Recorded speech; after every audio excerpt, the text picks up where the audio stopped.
खाड़ी देश कतर से एक बेहद दर्दनाक खबर सामने आई है। दुनिया के सबसे बड़े ऊर्जा केंद्रों में से एक कतर के रास लाफान इंडस्ट्रियल सिटी में एक भीषण हादसा हुआ है। बरजान गैस सप्लाई फैसिलिटी में हुए एक जोरदार धमाके में न सिर्फ कतर को हिला दिया है बल्कि भारत में भी मातम पसर गया है। कतर के ऊर्जा मंत्रालय और दोहा स्थित भारतीय दूतावास ने पुष्टि की है कि इस भयावह हादसे में 12 भारतीय नागरिकों की जिंदा जलने से मौत हो गई है। इस दर्दनाक हादसे में कुल 13 लोगों की मौत हुई है, जिनमें से 12 मृतक भारतीय नागरिक हैं। कल रात रास लाफान में हुई दुर्घटना में 12 भारतीय नागरिकों का दुखद निधन हो गया है।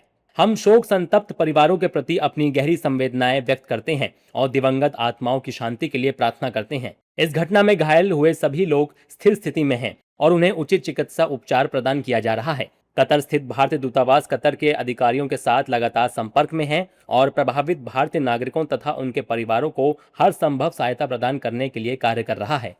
भारत के विदेश मंत्री डॉक्टर एस जयशंकर ने घटना पर शोक जताया और पीड़ित परिवार के प्रति दुख जाहिर किया है। उन्होंने सोशल मीडिया प्लेटफॉर्म एक्स पर लिखा, कतर के रास लाफान इंडस्ट्रियल सिटी में हुए धमाके में भारतीय नागरिकों समेत कई लोगों की मौत और घायल होने से बहुत दुख हुआ। जैसे जैसे और जानकारी सामने आ रही है, हमारा दूतावास कतर के अधिकारियों के संपर्क में है और इस हादसे से प्रभावित भारतीय नागरिकों के परिवारों की मदद करने की कोशिश कर रहा है। हमारी प्रार्थनाएं पीड़ितों और उनके परिवारों के साथ हैं। हादसे की गंभीरता को देखते हुए दोहा में मौजूद भारतीय दूतावास तुरंत एक्टिव मोड में आ गया है। इस हादसे को लेकर नेताओं ने भी दुख जताया है। देखिए, ये बेहद दुखद है।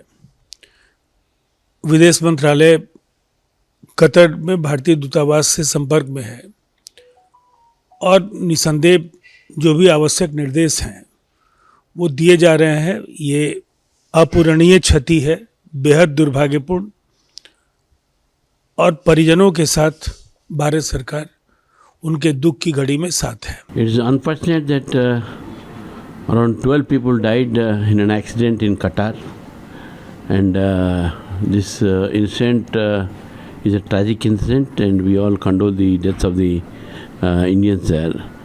Out of 13 people who died, around 12 people are Indians. I think necessary steps will be taken by the local authorities to send the bodies back to India. दुनिया के सबसे अहम एनर्जी हबों में से एक रास लाफान इंडस्ट्रियल एरिया में धमाका तब हुआ जब फैसिलिटी में कामकाज फिर से शुरू करने की कोशिशें चल रही थी। इस घटना के बाद बरजान गैस सप्लाई फैसिलिटी में जबरदस्त आग लग गई, जिसके बाद इमरजेंसी रिस्पांस टीमें तुरंत मौके पर पहुंची। हालांकि राहत की बात यह है कि घायलों की स्थिति फिलहाल स्थिर बताई जा रही है और उन्हें उचित इलाज दिया जा रहा है।